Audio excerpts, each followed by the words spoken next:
It was the season of the Passover, and Jerusalem was bustling with people from all over. The city was preparing to remember how God had delivered the Israelites from slavery in Egypt. But for Jesus of Nazareth, this was not just another Passover. It would be the moment he had been preparing for throughout his life. Before the events of the crucifixion unfolded, Jesus shared a final meal with his disciples. This meal, known as the Last Supper, took place in an upper room. There, Jesus broke bread and shared wine, instituting what would later be known as the sacrament of communion, symbolizing his body and blood that would soon be broken and spilled. Jesus also predicted that one of his disciples would betray him. Judas Iscariot, who had already agreed to betray Jesus for 30 pieces of silver, went out from the meal to set his plan into motion. After the meal, Jesus and his disciples went to the Garden of Gethsemane on the Mount of Olives. It was here, in the stillness of the night, that Jesus faced intense emotional anguish.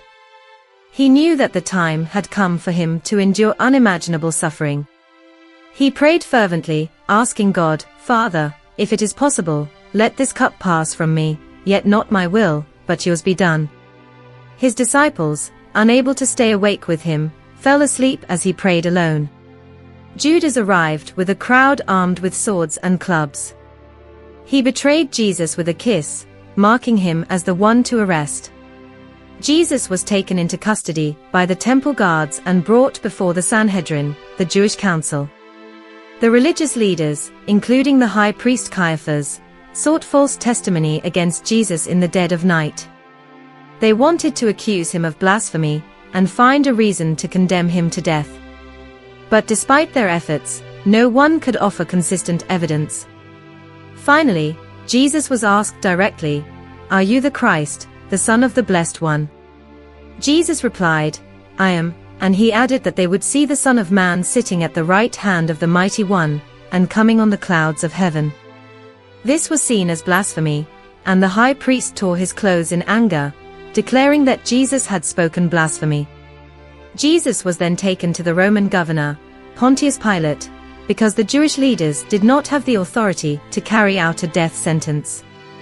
Pilate questioned Jesus, asking him if he was the king of the Jews. Jesus answered, "You have said so." Pilate found no guilt in Jesus, but the crowd, incited by the religious leaders, demanded his crucifixion. Before the crucifixion, Jesus was scourged, flogged with a whip that had pieces of bone or metal embedded in it. The Roman soldiers mocked him, placing a crown of thorns on his head and a purple robe on his shoulders. They struck him with a staff and mocked, "Hail, King of the Jews!" Jesus endured all of this silently, as he had prophesied that he would. After the beating, Jesus was forced to carry his own cross to the place of execution. The weight of the cross was heavy, and Jesus, weakened by the flogging, stumbled under its weight. The soldiers, seeing that he could not carry it, compelled a man named Simon of Cyrene to help carry the cross. The place of execution was called Golgotha, which means the place of the skull. There, Jesus was crucified between two criminals. The soldiers nailed his hands and feet to the cross, and lifted him up for all to see. A sign was placed above his head that read, "Jesus of Nazareth, King of the Jews." As Jesus hung on the cross, he endured immense physical pain and suffering. The religious leaders mocked him, saying, "He saved others. Let him save himself if he is the Messiah, the chosen one." The soldiers, too, mocked him, offering him sour wine and challenging him to come down from the cross if he was truly the King of the Jews.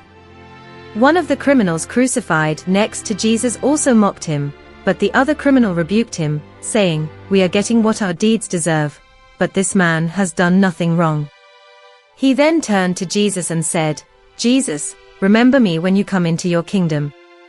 Jesus replied, "Truly I tell you, today you will be with me in paradise." As the hours passed, darkness covered the land from noon to 3 in the afternoon. Jesus cried out in a loud voice, my God, why have you forsaken me?"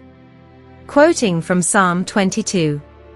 This was a moment of deep anguish, as Jesus bore the weight of humanity's sins upon himself. Before he died, Jesus spoke several final words.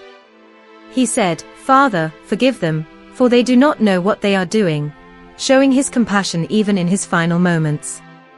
He also declared, "It is finished," signifying that the work of redemption was complete. Finally, he called out with a loud voice, "Father, into your hands I commit my spirit," and with those words, he breathed his last. At the moment of Jesus' death, the earth shook, and the curtain of the temple, which separated the Holy of Holies from the rest of the temple, was torn in two from top to bottom. This symbolized that the way to God was now open for all people through the sacrifice of Jesus. A Roman centurion, witnessing these events, declared, "Surely he was the Son of God." As evening approached, a man named Joseph of Arimathea, a member of the Jewish council, who had been secretly a disciple of Jesus, went to Pilate and asked for Jesus' body. Pilate granted his request, and Joseph, along with Nicodemus, another secret disciple, took Jesus' body down from the cross. They wrapped his body in a linen cloth, placed it in a new tomb that Joseph had prepared for himself, and rolled a large stone in front of the entrance. Though Jesus' followers were devastated by his death, the story did not end with the burial. On the third day after his crucifixion, Jesus rose from the dead, victorious over sin and death. His resurrection confirmed his identity as the Son of God and offered the hope of eternal life to all who believe in him. This is a retelling of the crucifixion of Jesus Christ, focusing on the main events leading up to and following his death. It highlights his suffering, sacrifice, and ultimate victory, which are central to the Christian faith.